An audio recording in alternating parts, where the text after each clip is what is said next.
어머니, 이게 대체 어떻게 된 일이에요?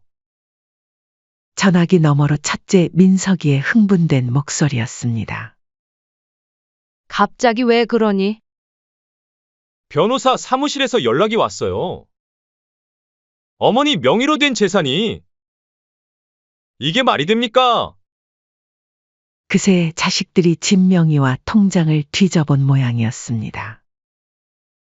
어머니, 우리가 얼마나 힘들게 사는지 아시면서 재산을 이렇게. 민석아, 너희들 다 키우느라 써버린 거다. 거짓말이에요. 분명 어딘가에 더 있을 거예요. 어머니가 그동안 모아오신 돈이. 전화가 끊기고 얼마 지나지 않아 둘째 미경이에게서 전화가 왔습니다. 엄마? 오빠한테 들었어요. 엄마가 우리한테 숨기신 게 있다면서요? 미경아, 엄마? 제가 얼마나 힘들게 사는데. 애들 학원비도 못 내고. 근데 엄마는 숨겨둔 돈이 있다고요? 셋째 기태와 막내 수진이에게서도 연이어 전화가 왔습니다. 모두가 한결같이 숨겨둔 재산을 찾아내겠다며 흥분된 목소리를 내질렀죠. 안녕하세요. 여러분, 평소 즐겨 듣기만 하던 사연의 제 이야기를 보내게 될 줄은 꿈에도 몰랐습니다. 제 이름은 강연희입니다. 저는 70이 다 된 나이에도 매일 새벽 5시면 어김없이 일어나 시장으로 향했죠. 이제는 허리도 굽고 다리도 아프지만 장사를 그만둘 생각은 없습니다. 장사가 제 삶의 전부였으니까요. 연희 할매, 오늘도 일찍 나오셨네, 예. 그러게 말이요. 몸도 안 좋으신데 좀 쉬시지. 아이고, 일하는 게 사는 거지. 가만히 있음 뭐하고 살겠습니까? 시장 상인들과 주고받는 아침 인사가 하루의 시작입니다. 남편이 갑자기 심장마비로 쓰러진 게 벌써 20해도 더 지났네요. 그때 제 나이 48이었죠.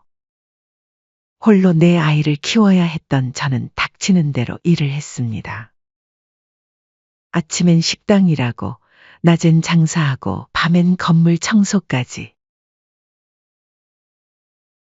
하루가 어떻게 지나가는지도 모르게 살았죠. 우리 애들만 잘 자라주면 된다. 우리 애들만 배불리 먹고 공부만 잘하면 된다.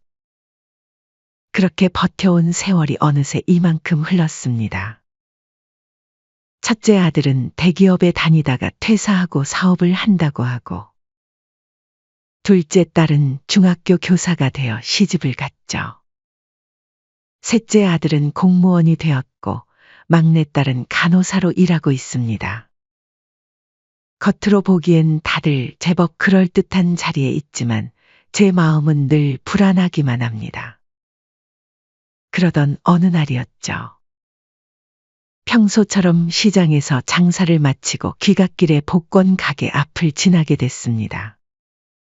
할매, 오늘 복권 한 장 사고 가시면 어떻겠습니까? 오늘따라 할매한테서 복이 나는 게 보이는데요. 평소엔 그냥 지나칠 복권 가게 주인의 말이 그날따라 왜 그리 귀에 들어왔는지 모르겠습니다. 5,000원짜리 하나를 꺼내 로또 한 장을 샀죠.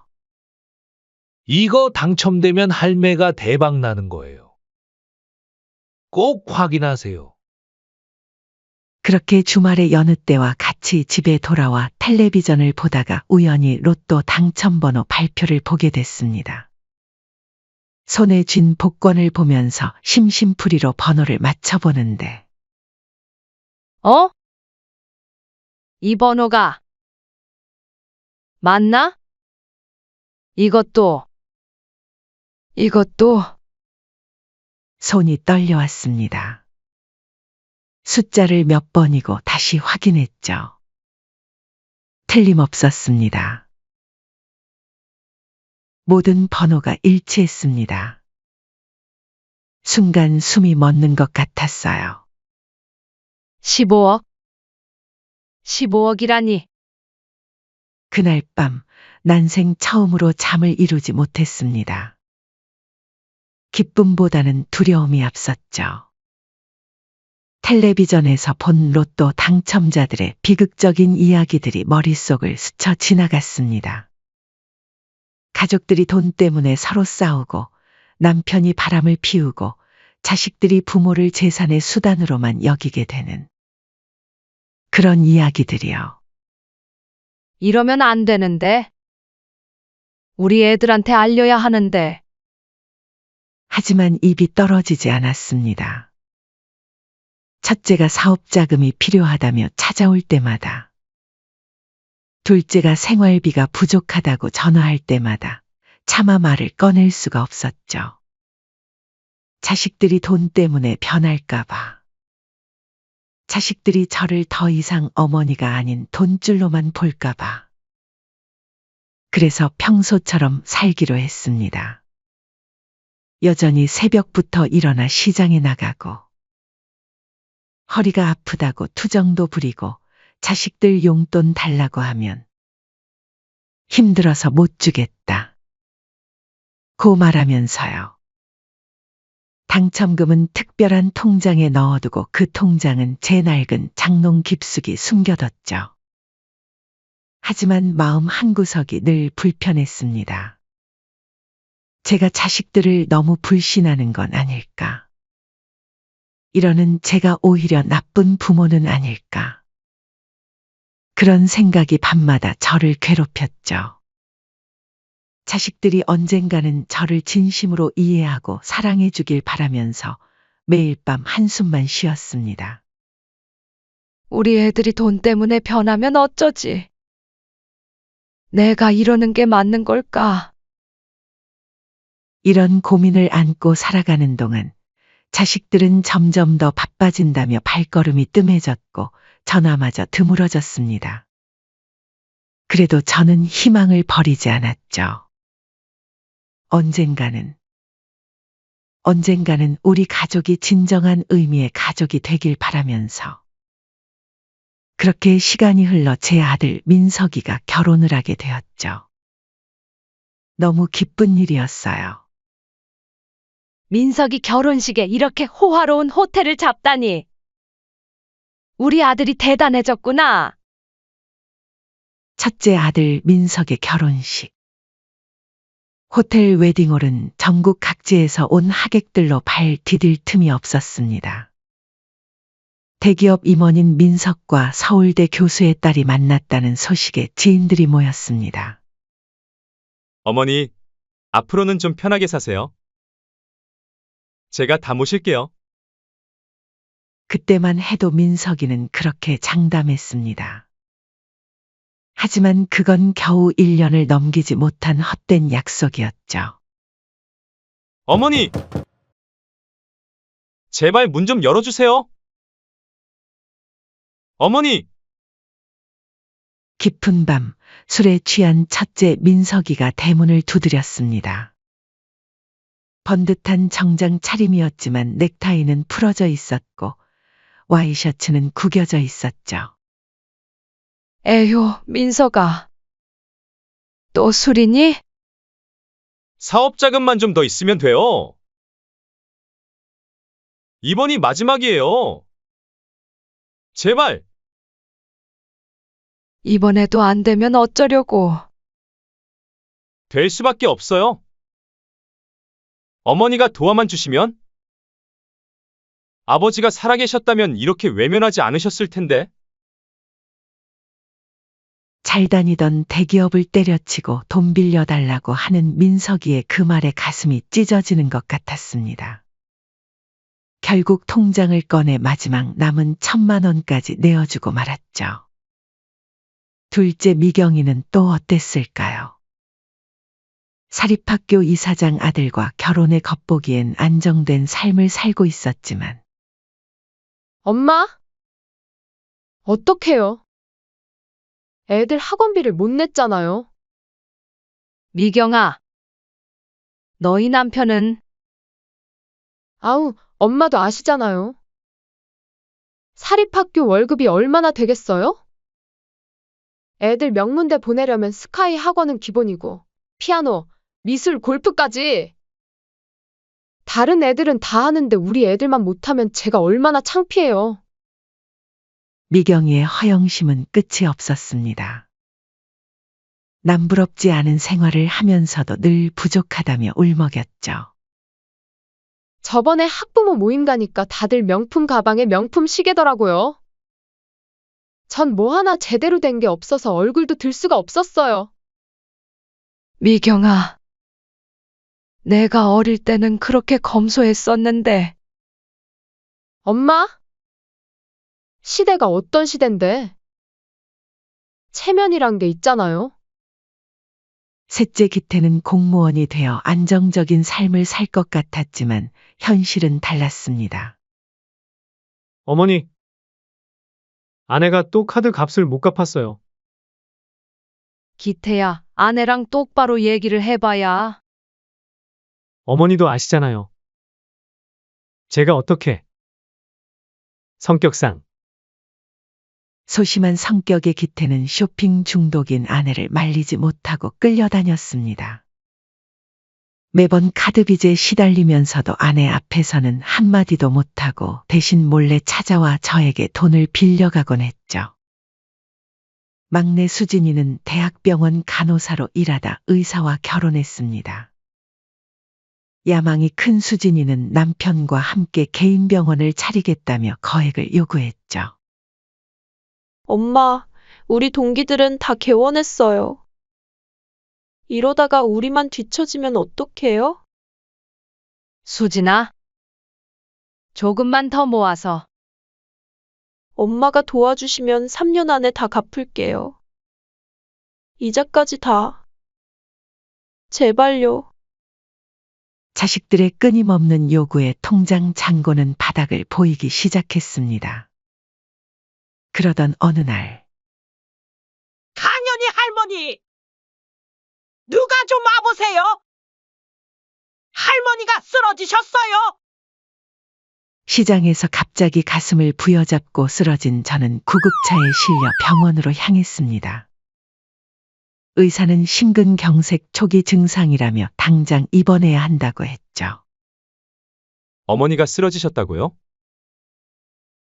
아, 지금 중요한 거래처랑 미팅이 있어서 죄송해요. 학부모 상담이 있어서. 지방 출장이라. 수술이 있어서. 자식 넷 중 누구도 병원에 나타나지 않았습니다. 대신 가족 카톡방으로 다투기 시작했죠. 요양원으로 모시는 게 좋겠어. 비용은 어떻게? 언니가 제일 형편이 나은 것 같은데. 뭐? 나도 빚더미인데 무슨. 결국 자식들은 저를 시내에서 2시간이나 떨어진 시골의 허름한 요양원으로 보내기로 했습니다. 공기 좋고 조용하니까 엄마한테 딱이에요. 저희가 자주 찾아뵐게요. 한 달에 한 번은 꼭 올게요. 그러나 그것은 공허한 약속이었습니다. 한 달이 가고 2달이 가도 자식들의 발걸음은 끊겼죠. 명절에도 오지 않았습니다. 하지만 그곳에서 저에게 아주 특별한 인연을 만났죠. 할머니, 안녕하세요. 저는 이곳의 간호사 수연이에요. 28살의 수연. 다른 간호사들과는 달랐습니다. 항상 밝은 미소로 저를 대했고 바쁜 와중에도 틈틈이 말동무가 되어주었죠. 할머니, 제가 특별히 끓인 미역국이에요. 오늘이 할머니 생신이시잖아요. 어머! 내가 어떻게 알았니? 할머니 차트에서 봤어요. 자제분들은 오시나요? 아니, 다들 바쁘다고. 수연이의 눈에 맺힌 눈물을 보며 제 마음도 복잡해졌습니다. 저는 태어나자마자 고아원에 버려졌어요. 부모님의 얼굴도 모르고 자랐죠. 고아원에서 지내면서 꿈이 생겼어요. 아픈 사람들을 돌보는 간호사가 되자고. 낮에는 공부하고 밤에는 편의점에서 아르바이트 하면서 힘들게 간호대학을 졸업했어요. 수연이의 이야기를 들으며 가슴이 먹먹해졌습니다. 할머니를 보면 제가 평생 그리워한 어머니의 모습이 떠올라요. 할머니의 자제분들이 정말 부러워요. 이렇게 따뜻한 어머니가 계시는데 피 한 방울 섞이지 않은 이 아이가 제 자식들보다 더 따뜻하게 저를 대하고 있다는 사실에 눈물이 흘렀습니다. 수연이는 매일 아침 제일 먼저 제 방을 찾아왔습니다. 다른 간호사들은 투약과 체크만 하고 가는데 수연이는 달랐죠. 할머니, 오늘은 제가 직접 담근 매실청 가져왔어요. 한 모금 드셔보세요. 아이고, 내가 이런 것까지. 어젯밤에 할머니가 기침하시는 소리가 들려서 목이 많이 불편하셨죠? 수연이는 제 얼굴 한 번 찌푸리는 것도 그냥 지나치지 않았습니다. 수연아, 너는 시집은 왜 안 가니? 아직은 이곳이 더 좋아요. 특히 할머니랑 같이 있는 시간이요. 젊은 나이에 이런 곳에만 있다가. 할머니, 제가 어제는 꿈을 꿨어요. 제가 어릴 때 누군가가 저를 안아주는 꿈이었는데 깨고 나니 할머니 생각이 나더라고요. 수연이의 눈가에 맺힌 눈물을 보며 저도 마음이 아팠습니다. 그 순간 복도에서 시끄러운 소리가 들렸죠. 어머니 방이 어디죠? 아, 여기구나. 첫째 며느리였습니다. 얼굴이 상기된 채 헐레벌떡 뛰어왔죠. 어머니, 큰일 났어요. 민석 씨가. 남편이. 왜? 우리 민석이가 어쩌다고? 빚쟁이들이 집까지 찾아왔어요. 이자놀이를 했다나. 보증을 섰다나. 제가 알기로도 2억이 넘는데. 그 순간 눈앞이 캄캄해졌습니다. 믿었던 첫째마저 어머니. 어머니가 가지고 계신 돈이 있다면 제발. 하필 그때 둘째 미경이가 병실로 들어섰습니다. 엄마. 큰일. 어머? 올케 언니? 웬일이세요? 미경이 너는 또 왜? 엄마, 저도 급해서. 애들 유학 보증금을 내일까지 안 내면. 순간 어지러움이 몰려왔습니다. 두 자식이 돈 때문에 다투는 소리가 희미하게 들리다가 정신을 잃고 말았죠. 할머니. 할머니. 정신 차리세요. 희미하게 수연이의 목소리가 들렸습니다. 혈압이 너무 높아요. 의사 선생님. 빨리 와주세요. 정신을 차렸을 땐 이미 밤이었습니다. 창밖으로 달빛이 비치고 병실엔 수연이만이 남아있었죠. 할머니. 이제 좀 괜찮으세요? 수연아, 자제분들은 일이 바쁘다고 먼저 올라가셨어요. 할머니 상태가 너무 안 좋으셔서 걱정했어요. 수연이는 밤새 제 곁을 지켰습니다. 퇴근 시간이 지났는데도 집에 가지 않고 할머니, 제가 있을게요. 저는 할머니가 제 진짜 할머니 같은 느낌이 들어서.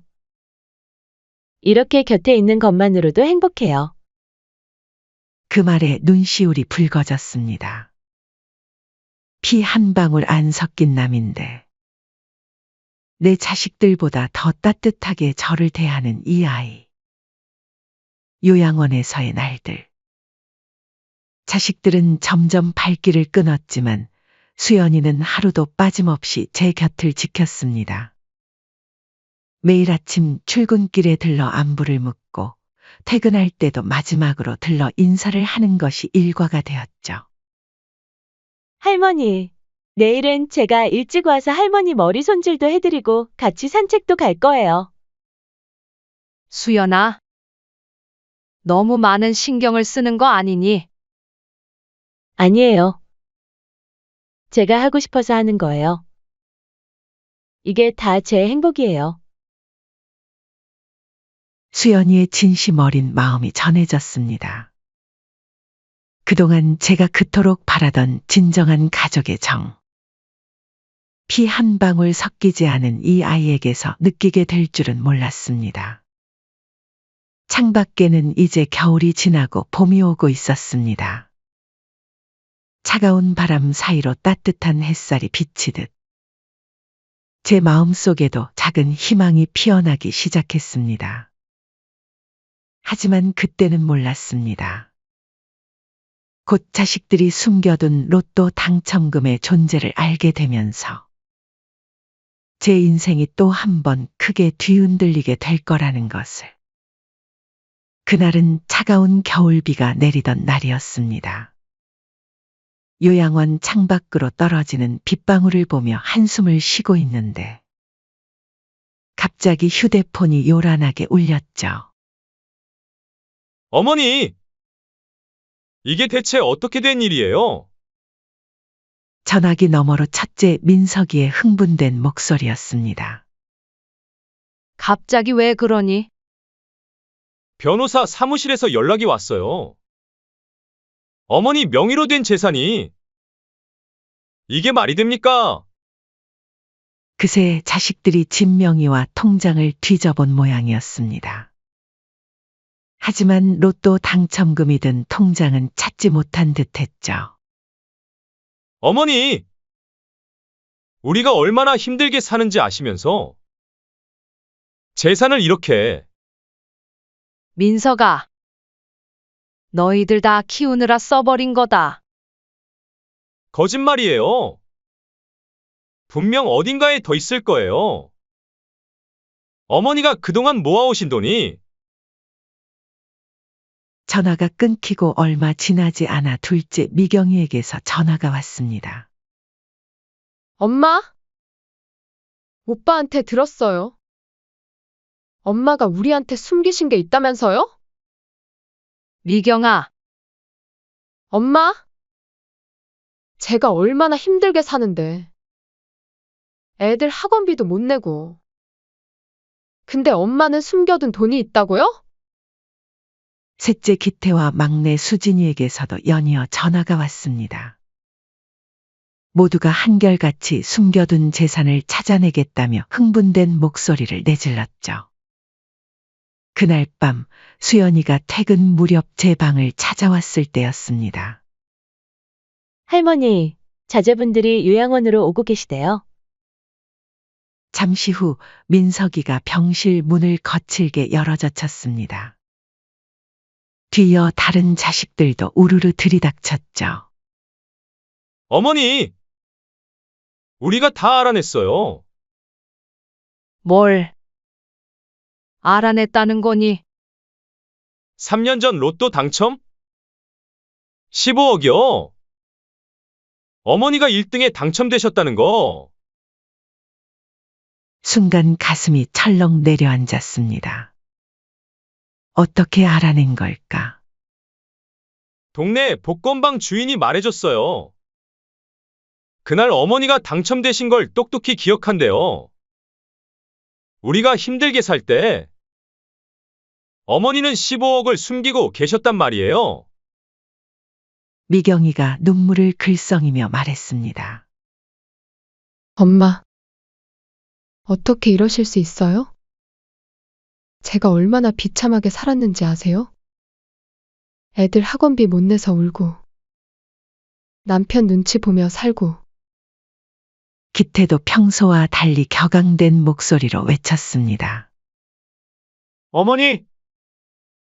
전 아내 카드비 때문에 밤잠도 못 자고 매일 빚쟁이들 독촉에 시달렸는데 수진이는 한숨을 깊게 내쉬며 말했습니다. 엄마!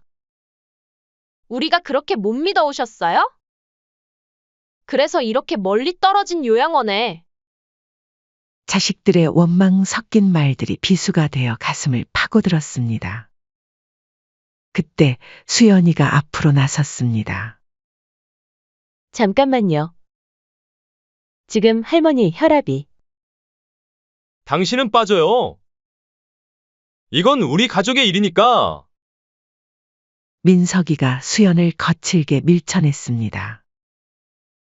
그 순간 제 마음속에서 무언가가 확 끊어지는 것을 느꼈습니다. 다들 조용히 해라. 떨리는 목소리로 입을 열었습니다. 그래. 로또에 당첨됐다. 15억? 그걸 숨겼다. 왜인지 알아? 방안이 쥐 죽은 듯 조용해졌습니다. 돈 때문에 너희가 변할까봐. 돈 때문에 우리 가족이 망가질까봐. 그래서 숨겼다. 엄마, 근데 결국 숨기나 안 숨기나? 너희는 다 똑같구나. 그때였습니다. 민석이가 갑자기 무릎을 꿇었습니다. 돈이 급했던 모양이죠. 어머니, 죄송합니다. 제가 너무 그랬죠. 이제 정신 차렸어요. 제발 저희 집으로 돌아오세요. 제가 잘 모시겠습니다. 다른 자식들도 하나둘 무릎을 꿇기 시작했습니다. 엄마. 우리가 다 잘못했어요. 용서해 주세요. 어머니, 다시 한 번만 기회를 주세요. 엄마, 이제 제대로 효도하겠습니다. 하지만 그들의 눈빛은 돈에 대한 탐욕으로 번들거리고 있었습니다. 진심 어린 사과가 아니라는 걸 너무나도 잘 알 수 있었죠. 그날 새벽 제 지친 마음을 안다는 듯 수연이가 제 손을 꼭 잡았습니다. 그 따뜻한 손길에서 진심이 느껴졌습니다. 할머니. 제가 뭐라 말하기가 어렵네요. 힘내세요. 그 순간 깨달았습니다. 진정한 가족은 피가 아닌 마음으로 이어진다는 것을. 그렇게 첫째부터 막내까지 재산 관련해 할 말이 있다고 모두 한자리에 불렀습니다. 다들 잘 듣거라. 떨리는 목소리로 말을 이었습니다. 나는 내 선택을 후회하지 않는다. 그동안 숨겨둔 돈, 그리고 내가 가진 모든 것은 자식들의 눈이 기대감으로 반짝였습니다. 수연이에게 줄 거다.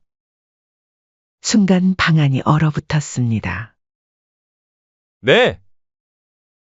어머니, 이게 무슨... 말도 안 돼요. 엄마? 농담이시죠? 하지만 제 결심은 확고했습니다. 이 아이가, 피 한 방울 섞이지 않은 이 아이가 너희보다 더 진심으로 나를 대했다. 이제 더는 돈 때문에 찾아오는 자식보다 진심으로 내 곁을 지켜준 이 아이를 내 딸로 삼겠다. 자식들의 얼굴이 일그러졌습니다. 분노와 배신감 그리고 탐욕이 뒤섞인 표정으로 시간이 흘러 자식들은 결국 저를 상대로 소송을 제기했죠. 어떻게 피 한 방울 섞이지도 않은 남인 것에게 15억을 준다는 말씀을 그리 쉽게 하실 수가 있습니까? 민석이가 재판정에서 호통을 치고 있었습니다. 의사 능력이 없는 노인을 상대로 한 사기 행위라나. 수연이를 범죄자로 몰아가려 했습니다. 우리가 얼마나 어머니를 위해 헌신했는지. 그런데 갑자기 나타난 한 간호사가 어머니의 재산을 노리고 잠깐, 떨리는 다리로 일어섰습니다. 수연이가 걱정스러운 눈빛으로 제 팔을 잡았지만 저는 괜찮다는 듯 미소를 지어 보였죠. 제가 직접 말씀드리고 싶습니다. 법정이 술렁였습니다. 판사가 고개를 끄덕이자 저는 천천히 말을 이어갔습니다. 제 자식들이요. 제가 쓰러졌을 때 단 한 번도 병원에 찾아오지 않았습니다. 대신 전화로 서로 책임을 떠넘기기 바빴죠. 결국 저를 시골 구석의 허름한 요양원으로 보냈습니다. 자식들이 고개를 숙였습니다. 거기서 매일 밤 천장을 보며 울었습니다. 내가 이렇게 키운 자식들인데 하면서요. 그때 수연이가 나타났습니다. 수연이를 바라보니 눈시울이 붉어졌습니다. 이 아이는 제가 밥을 못 먹으면 퇴근 후에 집에서 특별히 음식을 해왔고, 제가 잠을 못 이루는 날이면 밤늦게까지 이야기를 들어줬습니다. 명절에도 쉬지 않고 나와서 저와 함께 시간을 보냈죠. 제 생일도 챙겨주고, 아플 때면 밤새 간호해주고, 눈물을 닦으며 말을 이었습니다. 자식들은 15억이 아까워 소송을 걸었지만 그들은 모릅니다. 제가 왜 수연이를 선택했는지를. 돈이 다가 아닙니다. 이 아이는 제 마음을 어루만져 주었습니다. 제가 그토록 바라던 진정한 가족의 의미를 알게 해주었죠. 그때 법정 뒤편에서 누군가가 일어섰습니다. 제가 증언하고 싶습니다. 요양원 원장이었습니다. 수연 간호사는 자신의 월급 대부분을 할머니의 영양제와 간식을 사는 데 썼습니다. 휴가도 반납하고 밤낮으로 할머니를 돌봤죠. 제가 내가 너무 많은 것을 하는 거 아니냐고 물었을 때 수연이가 뭐라고 했는지 아십니까? 원장의 목소리가 떨렸습니다. 원장님, 저는 태어나서 처음으로 진정한 가족을 만났어요. 제가 이럴 때가 아니면 언제 효도를 해보겠어요. 법정이 숙연해졌습니다. 자식들의 얼굴이 붉어졌죠. 그렇게 법원을 나온 민석이가 저에게 다가왔죠. 재판을 취하하겠습니다. 민석아, 어머니, 이제야 깨달았습니다. 우리가 얼마나 어머니를 실망시켰는지. 돈에 눈이 멀어 진정한 효도가 뭔지도 잊고 살았네요. 미경이도 일어섰습니다. 엄마, 죄송해요. 제가 너무 이기적이었어요. 남들의 시선만 신경 쓰면서. 정작 엄마의 마음은 외면했네요. 기태와 수진이도 눈물을 흘리며 일어났습니다. 어머니, 저희가 잘못했습니다. 엄마, 용서해 주세요. 하지만 이미 제 마음은 확고했습니다. 고맙다. 이제라도 그걸 알아줘서. 하지만 난 내 선택을 바꾸지 않을 거야. 수연이의 손을 꼭 잡았습니다. 이 아이가 내 마지막 딸이 될 거야. 너희들은 이제 각자의 삶을 살아가거라. 그로부터 1년이 지났습니다. 어머니, 오늘은 바다가 보이는 카페에 가보실까요? 수연이가 환하게 웃으며 물었습니다. 더 이상 요양원에 있지 않습니다. 수연이가 간호사 일을 그만두고 저와 함께 살기 시작했거든요. 그래, 가보자꾸나. 수연이는 제가 물려준 재산으로 무엇을 하겠냐는 제 물음에 이렇게 대답했었죠. 할머니와 함께 행복한 추억을 만들고 싶어요. 그동안 힘들게만 사셨으니, 이제는 좋은 것만 보고, 맛있는 것만 드시고, 즐거운 곳만 다니셨으면 해요. 할머니, 이제 우리가 진짜 가족이 된 지도 1년이 됐네요. 그래. 내 평생 이렇게 행복할 줄은 몰랐단다. 저도요. 제가 진짜 딸이 되어서 너무 행복해요. 저에게 있어 엄마라는 존재는 의미가 커요. 창밖으로 푸른 바다가 보입니다. 때때로 자식들의 소식도 들려옵니다. 모두들 자신들의 삶을 돌아보고 새롭게 시작하고 있다고 하더군요. 민석이는 회사에 재취업해서 열심히 일하고 있고, 미경이는 사치를 줄이고 봉사활동을 시작했답니다. 기태는 아내와 함께 가정 상담을 받으며 관계를 회복하고 있고, 수진이는 큰 병원 대신 동네 의원에서 일하며 지역 주민들을 돕고 있다고 합니다. 가끔 자식들이 찾아옵니다. 이제는 돈 얘기를 하지 않죠. 대신 진심 어린 마음으로 저를 걱정하고 수연이에게도 고마움을 표현합니다. 수연 씨. 우리가 하지 못한 효도를 대신해줘서 고마워요. 언니가 어머니를 잘 모셔주니까 우리도 마음이 편해요. 수연이는 그저 웃으며 고개를 숙입니다. 당연한 일을 했을 뿐이에요. 오늘도 수연이는 제 머리를 빗겨주며 말합니다. 내일 이번에 새로 생긴 카페에 한번 가볼래요? 그래. 너와 함께라면 어디든 좋구나. 창밖에는 따스한 봄바람이 불어옵니다. 제 인생의 마지막 봄.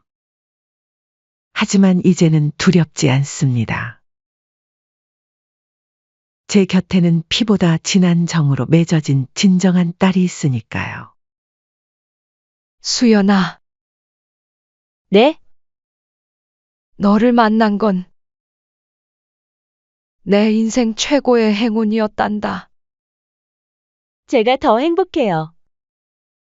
이제 제게도 진정한 어머니가 생겼으니까요. 수연이의 눈가에 맺힌 눈물이 반짝입니다. 저는 그 눈물이 세상 그 어떤 보석보다 아름답게 느껴졌습니다. 돈으로 살 수 없는 것이 있다는 걸. 진정한 가족의 의미를 이제야 알게 되었습니다. 바다 위로 떠오르는 붉은 노을을 바라보며 생각했습니다. 때론 인생에서 가장 소중한 선물은 예상치 못한 순간에 찾아오는 것인지도 모르겠습니다. 제 사연은 여기까지입니다. 귀한 시간 내어 저희 이야기를 들어주신 여러분께 깊은 감사의 말씀을 드리고, 여러분의 현명한 견해를 댓글로 달아주신다면 저에게 앞으로 큰 힘이 될 것 같습니다. 행복한 하루 되세요.